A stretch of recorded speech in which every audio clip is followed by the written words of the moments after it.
महर्षीणां भृगुरहं गिरामस्मेकमक्षरम्, गिरामस्मेकमक्षरम्, एकम अक्षरम्।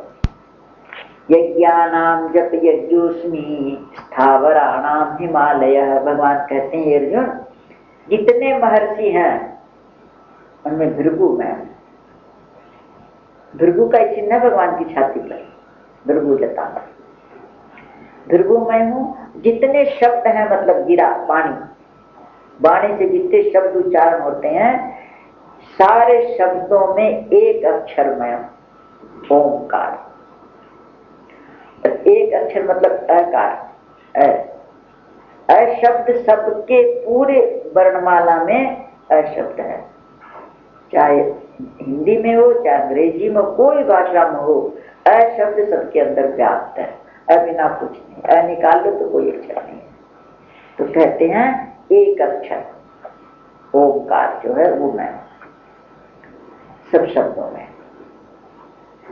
सब प्रकार के जितने यज्ञ हैं, जितने प्रकार के यज्ञ, बहुत प्रकार के हैं, लेकिन कहते हैं कि जप यज्ञ में, मेरे नाम का जो जप करते हैं वो यज्ञ, वो मेरा साक्षात रूप है।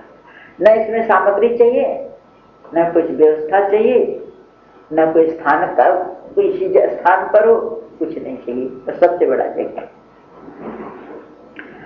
और जो स्थिर रहने वाला है हिमालय पहाड़ में,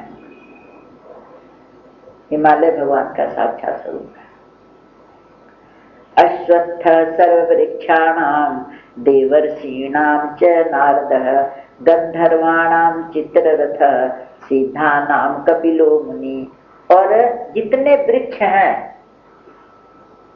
तो उनमें पीपल का वृक्ष में,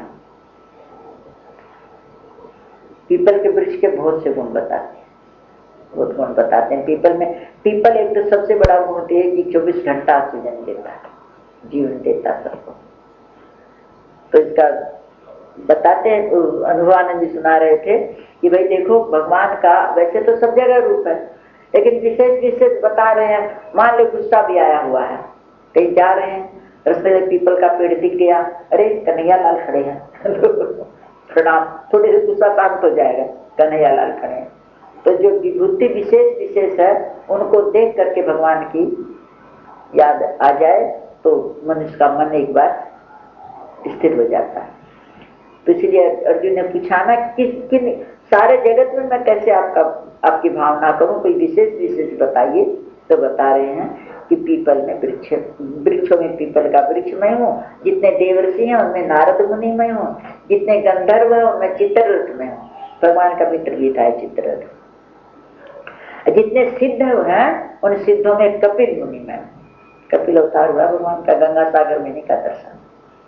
भागवत में ये कर्दम मुनि के अवतार भी हैं, इन्होंने माता देवती को उपदेश किया।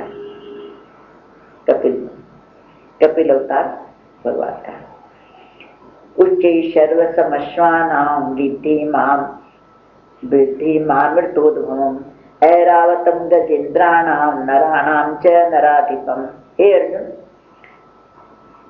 जितने घोड़े हैं उन घोड़ों में जो समुद्र मंथन से उत्पन्न हुआ था, उच्चैश्रवा घोड़ा वो मैं। जितने हाथी हैं सब में ऐरावत हाथी मैं। मनुष्यों में राजा मैं, अब तो राजा रहे ही नहीं, राजा को भगवान का स्वरूप समझा जाता था। जब राज तिलक उनका होता था, अभिषेक होता था, उस समय सब देवताओं का आह्वान उनमें किया जाता था। तो एक बार की बात है, वहाँ एक देश के जो थे सब मनुष्य बिना सूर्य का दर्शन किए भोजन नहीं करते थे, ऐसा नियम था उस राज का। एक दिन, 2 दिन, 3 दिन तक सूर्य का दर्शन नहीं हुआ। बाद में सूर्य से प्रजा हाय हाय करने लगी भूख के मारे, तो पीछे सब प्रजा के राजमहल के नीचे खड़ी हो गई कि हमको राजा साक्षात भगवान का रूप है, तो महाराज हम लोगों को दर्शन दें, हम लोग भोजन करें। तो राजा अहंकारी नहीं था।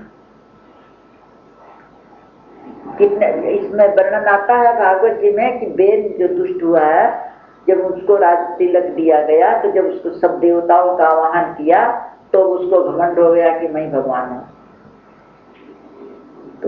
दुष्टता करने लग गया, दुष्ट था ही, दुष्ट था तभी तो विचार आया।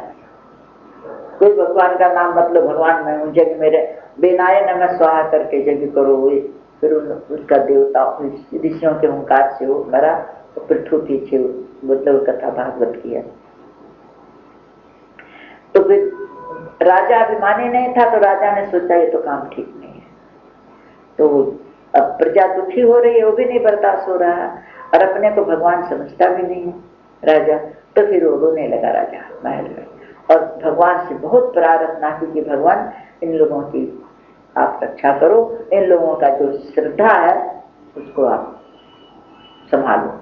तो फिर तुरंत उसके राजा से जो हृदय से उसने जो प्रार्थना की, और खुद भी नहीं खा रहा था 3 दिन से, पूरी जो प्रजा के लिए नियम लागू था वही राजा के लिए भी था। तो तुरंत बादल हटे और सूर्योदय हो गया, सबों ने दर्शन किया, जय जयकार किया।